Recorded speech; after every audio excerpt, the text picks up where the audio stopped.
साहेब बंदगी सतनाम। हमारे इस चैनल कबीर मूल ज्ञान सत्संग पर सतगुरु नितिन दास महाराज के सत्संग अपलोड किए जाते हैं। आप ये सत्संग सीधे कहत कबीर सुनो भाई साधो चैनल पर भी सुन सकते हैं। आज हम इस सत्संग के माध्यम से यह समझने का प्रयास करेंगे कि पूरा गुरु और अधूरे गुरु की पहचान कैसे करें।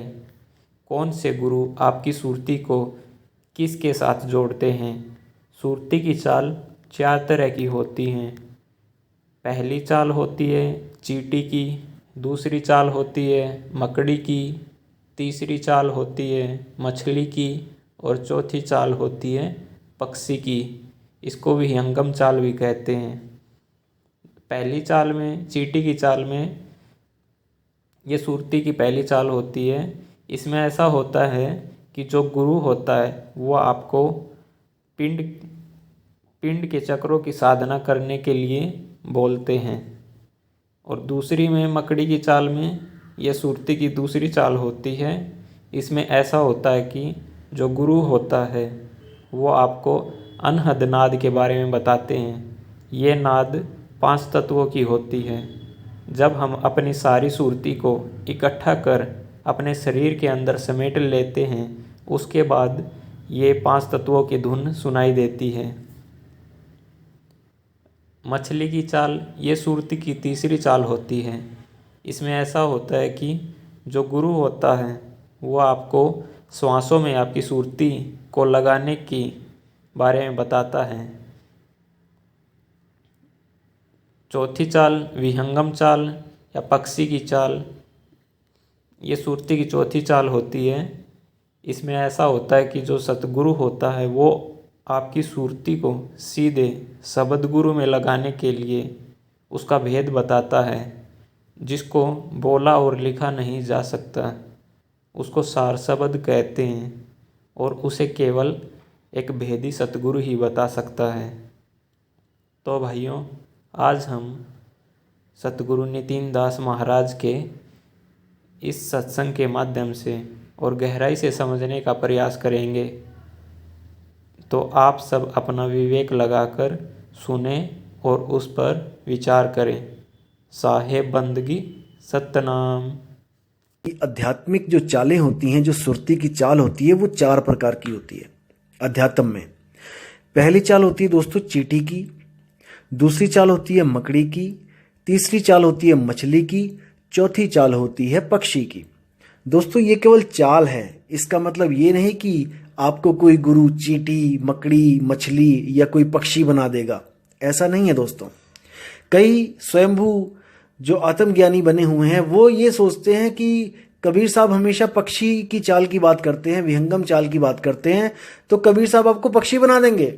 वो ये कहते हैं अरे हमने पक्षी नहीं बनना। अरे भाई, तुम्हें पक्षी नहीं बनाया जा रहा है, तुम्हें चाल बताई जा रही है कि सुरत की चाल कैसी होती है। जैसे आप मोटरसाइकिल, आप कार, आप पानी का जहाज और आप हवाई जहाज, इन सब में चलते हो, ये सब मोड ऑफ ट्रांसपोर्टेशन ही है। आप एक जगह से दूसरी जगह पहुंचते हो, लेकिन इनकी चालों में फर्क है। इसका मतलब ये नहीं कि आपको मैं मोटरसाइकिल बना दूंगा या आपको मैं हवाई जहाज बना दूंगा या आपको मैं पानी का जहाज बना दूंगा। नहीं, इसका मतलब है कि आपकी जो पहुंच है वो लिमिटेड हो जाती है। आप मोटरसाइकिल से जब चलते हो तो दोस्तों आपकी हद कहां पे खत्म होती है, जहां पे समुद्र आता है, आगे मोटरसाइकिल नहीं जा सकती। दोस्तों वही हाल कार का भी है। कार मोटरसाइकिल से तेज चलेगी। मोटरसाइकिल 100 की स्पीड, 125 की स्पीड से चलती है, तो कार की चाल में आप 200, 250 भी चल सकते हो। मोटरसाइकिल से बहुत तेज चल सकते हो, जल्दी पहुंच सकते हो, लेकिन दोनों की हद समुद्र के तट पे आके खत्म हो जाती है। वहां पर ये आगे नहीं जा सकते। दोस्तों उसके बाद जो जहाज होता है वो समुद्र को आगे पार करके दूसरे देश तक जा सकता है। ये जहाज की चाल है। लेकिन दोस्तों वो आसमान में नहीं उड़ सकता, आप ऊपर नहीं जा सकते। और जो हवाई जहाज है वो आसमान तक में उड़ सकता है, उसकी अलग चाल है।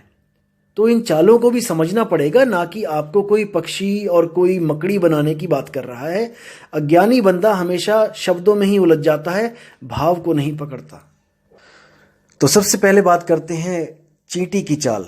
दोस्तों जैसे आपने देखा होगा कि चींटी दीवार पे चढ़ती है, थोड़ा चढ़ती है, फिर गिर जाती है, क्योंकि अगर स्लिपरी दीवार हो तो फिर थोड़ा चढ़ती है, फिर गिर जाती है, फिर चढ़ती है, फिर गिर जाती है। करते करते करते हजारों बार प्रैक्टिस करके वो दीवार के अंत तक पहुंचती है, जहां तक दीवार खड़ी है। इसमें उसको बहुत बहुत ज्यादा मेहनत करनी पड़ती है। तो ये दोस्तों सूरत की पहली चाल है। जो गुरु आपको पिंड के चक्रों की साधना करवाए, जैसे गुदा चक्र, नाभि चक्र, हृदय चक्र, कंठ चक्र, अगर इन चक्रों की साधना करवाए कुछ नाम देके, जैसे ओम, क्लीम, हरिम, सोहम, सत्यम, ऐसे अगर नाम देके आपको जाप करवाता है और पिंड में चक्रों की साधना करवाता है, तो वो प्रथम चाल वाला गुरु है, यानी चींटी की चाल वाला गुरु है। वो गुरु आपको चींटी की चाल चलवा रहा है, सुरती को ऊपर की तरफ उठवा रहा है। तो दोस्तों उससे कल्याण नहीं होगा। दीवार गिरेगी तो साथ में चींटी भी गिरेगी। जैसे ही ये पिंड गिरेगा तो ये चक्र भी गिरेंगे और ये सुरती भी वापस गिर जाएगी, क्योंकि चींटी बिना आधार के नहीं चल सकती, दीवार का आधार लेके ही चलेगी। दीवार का मतलब ये शरीर, इनमें जो चक्र हैं, जब शरीर गिरेगा तो चक्र भी खत्म होंगे और सुरती फिर नीचे गिर जाएगी, फिर जन्मों में आ जाएगी। दूसरी चाल है मकड़ी की चाल। अब आप मकड़ी को भी देखिए कि कैसे दीवार पे चढ़ती है। मकड़ी भी चींटी की तरह एक बार चढ़ती है, गिरेगी, चढ़ेगी, गिरेगी, चढ़ेगी, लेकिन जैसे ही वो छत तक पहुंचेगी दोस्तों, वो क्या करती है चालाकी, वहां पर एक जाल बनाती है। वो जाल बनाने के बाद अब वो उसी जाल से नीचे उतरती है और उसी जाल से ऊपर चढ़ती है। जो तार होती है उसकी, जाल की तो तार होती है। तो दोस्तों वो चींटी से चतुर होती है और चींटी से फास्ट होती है। चींटी अगर एक बार गिर जाए तो उसके पास और कोई चाल नहीं है चलने की, लेकिन मकड़ी क्या करती है, एक बार चढ़ाई करने के बाद वो अपनी चाल बदल देती है। वो दोबारा दीवार पर चढ़ने के लिए कभी भी दीवार का सहारा नहीं लेती। उसके बाद वो जाल से ऊपर और नीचे जाती है और चींटी से 50 गुना फास्ट जाती है। दोस्तों ये जो मकड़ी की चाल वाली भक्ति है, ये कौन सी भक्ति है, ये है अनहद नाद की भक्ति। इसमें क्या होता है, इसमें आप एक बार प्रैक्टिस करके नाम को जप के जब आप सबसे आखिरी चक्र तक पहुंचते हो, तब वहां पर आपको एक शब्द धुन मिलती है। आप उस शब्द धुन के सहारे वापस उसी निचले स्थान पर आ सकते हो, निचले चक्रों तक, और उसी से सुरती को दोबारा वहां तक ले जा सकते हो जहां वो शब्द धुन आपको मिली थी। तो इसी तरह बार बार अभ्यास करने पे आपको दोबारा उन चक्रों में आना जाना नहीं पड़ता। आप शब्द धुन के द्वारा ही आप सीधे आ और जा सकते हो, अपनी सूरत को चढ़ा और उतार सकते हो। ये शब्द धुन दोस्तों कैसे मिलती है, जब आप कानों को बंद करके, अपने अंगूठों से दोनों कानों को बंद करके अपनी सारी सुरती अंदर की तरफ लगाते हो, बाहर की दुनिया से कनेक्शन तोड़ते हो, और जब अंदर में देखते हो, धुन को सुनते हो, तब इसी 5 तत्वों के शरीरों की 5 धुनें जो बहुत सूक्ष्म रूप में अंदर बज रही हैं, आप उनको सुनना शुरू करते हो। और सुनते सुनते वो इतनी विराट हो जाती है कि वो जैसे नगाड़े बज रहे हों, बादल गरजता है, इतनी ज्यादा आवाज हो जाती है। और वो धुनें आपस में ही बदलने लग जाती हैं। कभी वो बादलों की गर्जना की तरह सुनाई देती है, कभी वो वीणा में बदल जाती है, कभी वो बांसुरी बन जाती है, कभी वो शंख बन जाती है। तो वो बदलती रहती है। और दोस्तों जहां पर बदलाव हो जाए वो चीज माया होती है, वो कभी सत्य नहीं हो सकती, क्योंकि सत्य कभी बदलता नहीं है। सत्य एक रस रहता है, उसकी यही पहचान है। सत्य कभी नहीं बदलता, लेकिन अनहद धुन हमेशा बदलते रहते हैं। क्योंकि कबीर साहब ने भी बोला है, अनहद बाजा जम का थाना, 5 तत्व करें घमसाना। यानी अनहद बाजा जम का थाना, जो जम है, जो काल है, उसका थाना यानी कि उसका ही घर है, वहां से मुक्ति नहीं हो सकती। तो साहिब कहते हैं, अनहद बाजा बिधि बिधि बाजे, सार शब्द न्यारी धुन गाजे। कि अनहद बाजा जो धुन है अनहद की, ये 5 तत्वों की 5 धुनें हैं, इसी को 5 नाम कह देते हैं संत। ये असल में वो नाम नहीं है जिसकी मैं बात कर रहा हूं, क्योंकि मेरा नाम एक रस है, ना कि 5 रस हैं। जाप मरे अजपा मरे, अनहद भी मर जाए। इसी धुन के लिए बोल रहे हैं कि अनहद भी मर जाए, और सुरत समाए शब्द में वाको काल न खाए। तो इसको समझना पड़ेगा दोस्तों कि क्यों अनहद धुन मर जाती है, जबकि अनहद का नाम का अर्थ देखोगे तो वो है अनहद। यानी कि इनफाइनाइट, यानी कि जिसका कोई अंत नहीं, लेकिन उसको भी कबीर साहब कह रहे हैं कि वो भी मर जाए। ऐसा क्यों बोला गया है दोस्तों? क्योंकि ये जो पांच तत्व की धुनें हैं ये 24 घंटे हो रही हैं, हमारे अंदर ही हो रही हैं। लेकिन जैसे ही हमारा शरीर ठंडा पड़ेगा, यानी कि हमारी जो जीवात्मा यहाँ से निकल जाएगी, तो ये धुनें शांत हो जाएंगी। जैसे और भी हमारे यहाँ धुनें हो रही हैं शरीर में, जैसे दिल की धड़कन, जो नाड़ी की आवाज़ है। आप देखोगे दिल की धड़कन पे कान लगा के देखो, धक धक धक धक 24 घंटे हो रहा है। 24 घंटे का मतलब ये नहीं कि ये बेहद है। 24 घंटे, संत कहते हैं कि वो धुन 24 घंटे हो रही है, वो सही बोल रहे हैं कि 24 घंटे हो रही है, जैसे ये दिल की धड़कन धड़क रही है 24 घंटे। लेकिन कब तक धड़केगी ये? जब तक हमारे प्राण इस शरीर में हैं। जैसे ही हमारे प्राण पखेरु उड़ गए, ये धड़कनें भी बंद हो जाएंगी, ये शब्द खत्म हो जाएगा जो 24 घंटे चल रहा है। लेकिन वो शब्द जिसकी संत महात्मा बात करते हैं वो कभी खत्म नहीं होता, वो एक लय है, एक सार है। तो इसको दोस्तों समझना पड़ेगा। तो तीसरी चाल की बात करते हैं दोस्तों, वो क्या है? वो है मछली की चाल। आपने मछली देखा होगा कि कैसे चलती है। पानी के विपरीत हमेशा मछली चलती है, पानी के साथ मछली कभी नहीं चलती। इसी तरह जो संत होते हैं, जो मछली की चाल से चलवाते हैं, वो श्वासों पर सुरती को चढ़ाते हैं, श्वासों से उलट। श्वास नीचे जाती है, सुरत ऊपर की तरफ जाती है। तो दोस्तों इसमें क्या होता है? इसमें श्वास को पकड़कर सुरत ऊपर जाती है, ना तो दीवार को पकड़ रहे हैं, ना मकड़ी के जाल को पकड़ रहे हैं। ये है मछली की चाल। ये इन दोनों से बिल्कुल न्यारी चाल है। जो गुरु ये चाल देगा वो आपको बाकी पिछली दो चालों से दूर कर देगा। वो क्या कहेगा? नहीं, पिंडों में साधना नहीं करनी है, पिंड में चक्रों में साधना नहीं करनी है। वो अनहद को भी मना करेगा, नहीं अनहद धुन भी नहीं सुननी है। लेकिन वो आपको श्वासों का जाप दे देगा। वो कैसे देगा? उसके भी दो प्रकार के गुरु हैं, श्वासों का जाप देने वाले भी। एक होता है गुरु जो आपको कोई मंत्र देगा श्वासों के साथ जपने के लिए। जैसे किसी ने आपको दे दिया सोहम, श्वास लिया तो सो, छोड़ा तो हम, सो हम, सो हम। ऐसे आपने दिन रात इसको जपना है, और जपते जपते जपते ये सोहम खुद से होने लग जाएगा। ये जो श्वास आप लोगे फिर आपको बोलने की जरूरत नहीं पड़ेगी, आपके श्वासों के द्वारा ही चलेगा ये। फिर सोहम सोहम, और आपको इन श्वासों की आवाज स्पष्ट सुनाई देने लग जाएगी कि ये सोहंग ही बोल रही हैं। तो एक प्रकार के गुरु वो हो गए जो आपको मंत्र देते हैं। जैसे कई लोग दे देते हैं, सोहंग नहीं दिया तो कई लोग कहते हैं सतगुरु सतनाम जपो। श्वास लिया तो सतगुरु, श्वास छोड़ा सतनाम, सतगुरु सतनाम, सतगुरु सतनाम। या फिर कई ऐसे मिलेंगे आपको जो नाम दे देंगे आपको, जैसे श्वास लिया तो शो, श्वास छोड़ा तो ओ, यानी कि शो ओ शो, इसी को ओशो कह देते हैं। कोई लोग श्वास लेके ओ, श्वास छोड़ा तो शो, कई लोग श्वास लिया तो शो, श्वास छोड़ा तो ओ। इसी तरह कई मंत्रों का जाप करवाते हैं, लेकिन मुद्दा यही होता है कि श्वासों से सुरती को चढ़ाना है। और इसी सुरती वाले, इसी श्वासों के जाप में एक और गुरु हैं जो आपको मंत्र भी नहीं देंगे। वो केवल ये कहेंगे कि आपने श्वासों को आते जाते देखना है। आप आंखें बंद करो, आपकी श्वास जो चल रही है उसको आते जाती श्वास को देखो और महसूस करो ये श्वास कौन ले रहा है। उनके पास बस यही ज्ञान होता है, और इसी को वो सार शब्द मान के अपना जन्म बर्बाद कर लेते हैं दोस्तों, और आपका भी कर देते हैं। तो ऐसे गुरुओं को तत्काल ही त्याग देना चाहिए दोस्तों। तो आपको मैंने परख के द्वारा इन तीन गुरुओं का भेद खोल दिया है। पहले गुरु वो जो पिंडों के चक्रों की साधना करवाते हैं और नाम देते हैं, ओम कलियम हरियम श्रियम सोहम सत्यम, ऐसे करके आपको इन्हीं नामों में उलझा देते हैं।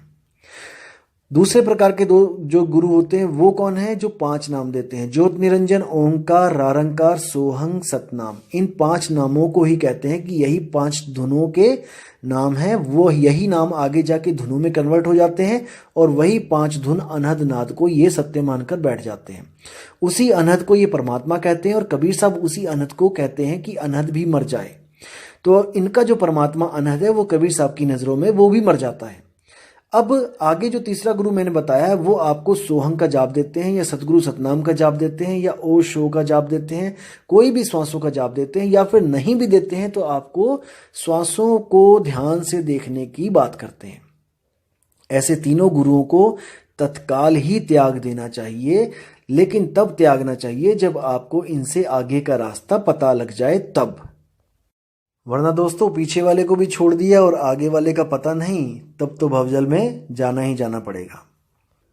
इसलिए अब मैं आपकी कुछ मदद करने के लिए आपको बताना चाहता हूं कि इससे आगे का गुरु, जो चौथे प्रकार का गुरु है, वो कौन होता है। दोस्तों उसको भेदी गुरु कहा जाता है। वो एक रहस्य लेके बैठा है, जो रहस्य आपको प्राप्त हो जाने पर ही माया का जाल टूट जाता है, आपको सत्य और असत्य का लगाव हो जाता है, आप कभी भी दोबारा गलत भक्ति में प्रवेश नहीं करते हो, अगर आप में परख है तो दोस्तों जो चौथे प्रकार का गुरु होता है वो होता है सार शब्द का भेदी गुरु।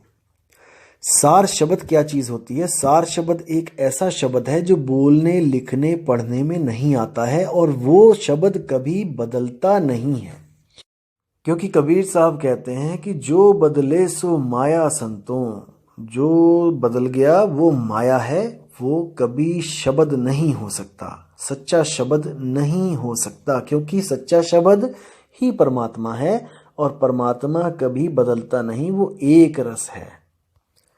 उसी शब्द को सत शब्द, सतनाम, अकह नाम, निअक्षर नाम, विदेह नाम, ऐसे नामों से बोलकर संतों ने उसको याद किया, उसकी महिमा गाई। तो इसी प्रकार मदन साहिब क्या कहते हैं, उस परम अक्षर को, उस परम शब्द को, उस विदेह शब्द को कैसा गुरु आपको बता सकता है, इसके बारे में एक बाणी कहते हैं, सोई गुरु पूरा कहाए, दो अक्षर का भेद बताए, एक छुड़ाए एक लखाए, तब प्राणी निज घर को जाए। कि हे जीवात्मा, ऐसा गुरु धारण कर जो तुझे दो अक्षरों का भेद बताए, भेद यानी रहस्य बताए।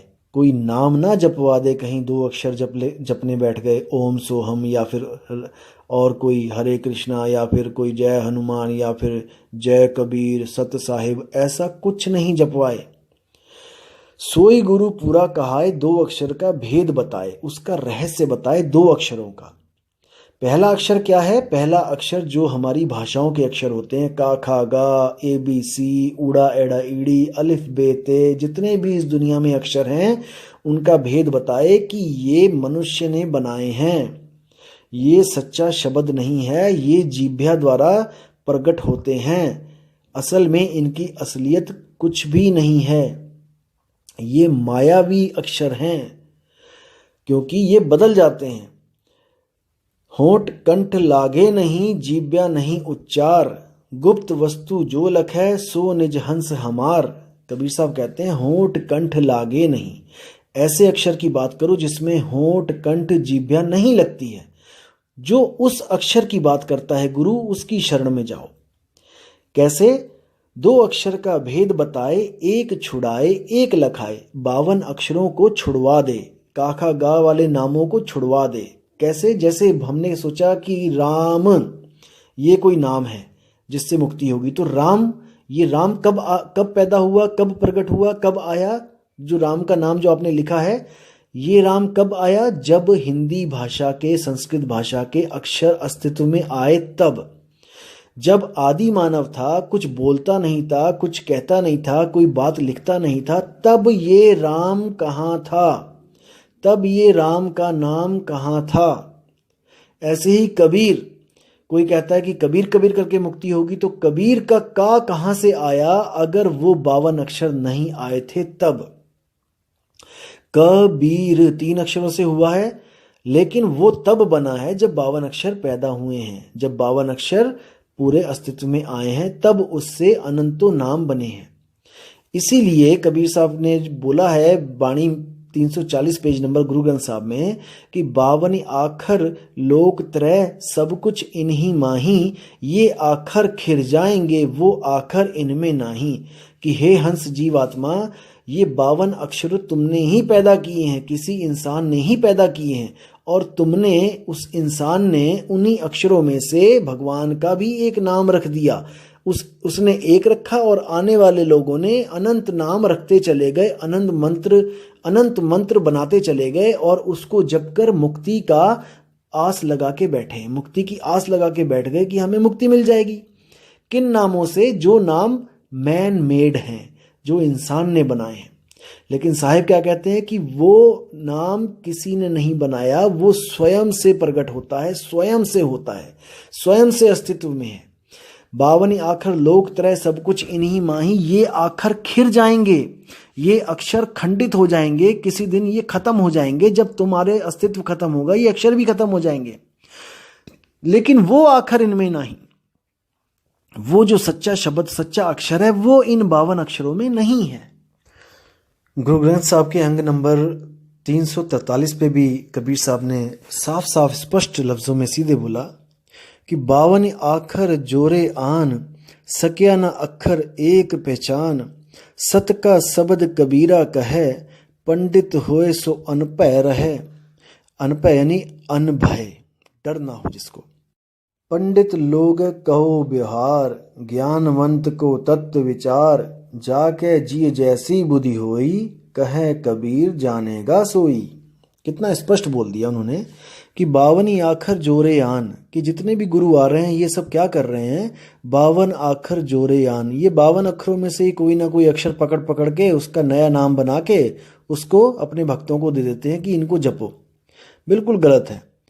और क्या कह रहे हैं? सक्या ना अक्षर एक पहचान, उस एक अक्षर को ये समझ ही नहीं पा रहा है, कोई पहचान ही नहीं पा रहा है, जो इन 52 अक्षरों से परे है, मन माया की हद से परे है। मन के द्वारा उसको जाना ही नहीं जा सकता कि वो अक्षर क्या है। वो तो अनुभूति का विषय है। जब गुरु नाम देता है, जब भेद बताता है, उसके बाद सूरत को जब वो शब्द की साधना का राज बताता है और साधना शुरुआत होती है साधना की, तब जाकर सुरती को एहसास होता है कि असल में उसका निज स्वरूप क्या है, वो क्या अक्षर है। तो साहिब सीधे बोलते हैं, सोई गुरु पूरा कहा है, 2 अक्षर का भेद बताए। मदन साहिब ने साफ बोल दिया कि 2 अक्षर का भेद बताए। किसका? एक अक्षर यानी कि शब्दों का, 52 अक्षरों का, और दूसरा अक्षर होता है अक्षर, यानी कि जो नाशवान ना हो, जो कभी नाश नहीं होता। ये मन अक्षर नहीं है। कई लोग सोचते हैं कि मन अक्षर है, मन को भी अक्षर बोला है, मन भी अक्षर पुरुष है। ऐसा नहीं है, ऐसा कहीं नहीं बताया गया कि मन ही अक्षर है, ऐसा नहीं है। आत्मा अक्षर है। शब्दों को पैदा करने वाली कौन है? ये आत्मा ही तो है। यही आत्मा मन और शरीर के द्वारा जितने भी अक्षर हैं उसको पैदा कर रही है, और खुद के स्वरूप को भूल जाने के कारण, अपने अक्षर स्वरूप को भूल जाने के कारण अपने बनाए अक्षरों को जप रही है, उनके चक्कर में उलझ गई है। तो अब करना क्या है? एक छुड़ाए, इन अक्षरों को छुड़वा दे जो मैन मेड हैं, जो आदमी के द्वारा बनाए गए हैं। एक लखाए, उसका लखाव करा दे जो वो स्वयं है, जो वो अपने आप को भूली थी, उस स्वरूप का लखाव करा दे कि तुम कौन हो, तुम अक्षर आत्मा हो। तब प्राणी निज घर को जाए, तब जाकर वो सुरती जो आत्मा से अलग हुई थी अपने निज घर, अपने आत्म स्वरूप में समाएगी। ना कि वो किसी स्वर्ग, नरक या फिर किसी सतलोक, अकहलोक, अगमलोक, अनामी लोक, अनंत लोक कहीं नहीं जाएगी। वो जहां से बिछड़ी थी सुरती, उसी में जाके समा जाएगी। उसी को मुक्ति कहते हैं। बिल्कुल सिंपल। अगर समझो तो बिल्कुल सिंपल, नहीं समझो तो सबसे मुश्किल। अटपट ज्ञान कबीर का झटपट लखा ना जाए, और जो इसको झटपट लखे तो सब खटपट मिट जाए।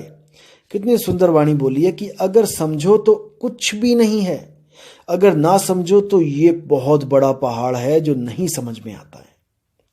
तो दोस्तों, आपको मैंने आज 4 गुरुओं के बारे में बताया है, चारों के भेद बता दिए हैं। अब आप ये देखो कि आपके गुरु ने आपको किस चाल से जोड़ा है। अगर आपको पहली, दूसरी और तीसरी चाल से जोड़ा है, दोस्तों बिल्कुल देर नहीं करनी है, नया गुरु खोजना शुरू कर दो, सत्संगों की किताबें पढ़ना शुरू कर दो, घाट घाट का पानी पियो जाके। तब आपको पता लगेगा कि ये चौथा गुरु जो है ये कहाँ बैठा है। और याद रखो दोस्तों, खोजी होए तुरंत मिल जाऊं एक पल की तलाश में। जिसको सच में मालिक की खोज है, जो सच में चाहता है कि उसका सत का संग हो जाए, तो ये सत्संग सुन के वो जीवात्मा ज्यादा दिन अलग नहीं रह सकती परमात्मा के सच्चे ज्ञान से। वो जरूर एक ना एक दिन खोजती हुई सत्संग घर में पहुंचकर सत्य के साथ जुड़ेगी। ये मेरा पूर्ण विश्वास है, क्योंकि ऐसे ऐसे नाना पंथों के जीव जो इस ज्ञान को सुनने के बाद अटल होकर इस पंथ से जुड़े हैं और यहां पर नाम लेके अपना कल्याण करने के लिए लगे हुए हैं। सब जात धर्म पुरानी रीति रिवाजों को छोड़ के जो यहां पे आ सकता है, केवल वही आए। हमारे गुरुजी के पास केवल वही आए जो पिछली लकीरों का फकीर ना हो, क्योंकि कबीर साहब ने साफ साफ बोला है, कामी क्रोधी लालची इनसे भक्ति न होए, भक्ति करे कोई सूरमा जाति वर्ण कुल खोए। सारी जात, सारे वर्ण, सारे कुलों को साइड में रख के आना है। ये सोच के नहीं आना है कि मैं यादव हूं, कि मैं राजपूत हूं, कि मैं ब्राह्मण हूं। एक जीव समझ के आना है अपने आप को, एक भटका हुआ जीव जो अपने पीव की तलाश कर रहा है, जो शिव भी नहीं बनना चाहता। याद रखना दोस्तों, 3 चीजें हैं, जीव, शिव और पीव। इन तीनों में आपने पीव को चुनना है, ना तो आपने शिव को चुनना है, और जीव तो आप ऑलरेडी हो ही। तो दोस्तों, पीव कौन है? बहुबंधन से बांधिया एक बेचारा जीव, और क्या बल छूटे आपने जो न छुड़ाए पीव। वो पीव कौन है? वो सतगुरु कबीर साहब हैं। इसका मतलब ये नहीं कि उनकी मूर्ति की पूजा करनी है, या उनके मूर्तियों के कोई हार पहनाने हैं, या फिर उनका कोई नाम जपना है। नहीं, पीव आपको बहुत ही प्यारी विधि बताता है अपनी अपनी बेड़ियां तोड़ने की। ये बेड़ियां कैसे पड़ी हैं, ये आपको मैं अगले वीडियो में बताऊंगा कि ये सृष्टि कैसे बनी है, ये जीव कहाँ से आए हैं, ये कैसे अपने स्वरूप से बिछुड़ गए हैं, और कैसे अपने स्वरूप को ये दोबारा प्राप्त होंगे।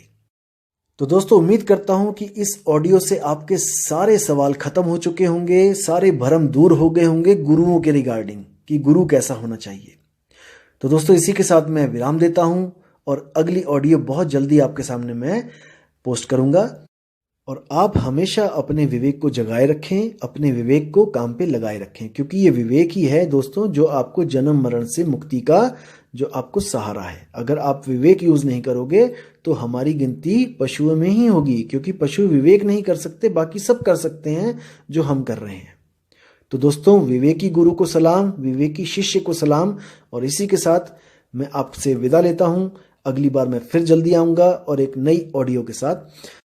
तब तक आप इस ऑडियो को सुनते रहिए और इससे अपने विवेक को आगे बढ़ाते रहिए। साहिब बंदगी, सतनाम, जय गुरु मदन साहिब, जय गुरु वैराग साहिब, जय जय गुरु सतगुरु कबीर साहब। साहिब बंदगी। तो भाइयों, मैं आशा करता हूँ कि आपको ये सत्संग बिल्कुल अच्छे से समझ में आ गया होगा। साहिब बंदगी, सतनाम।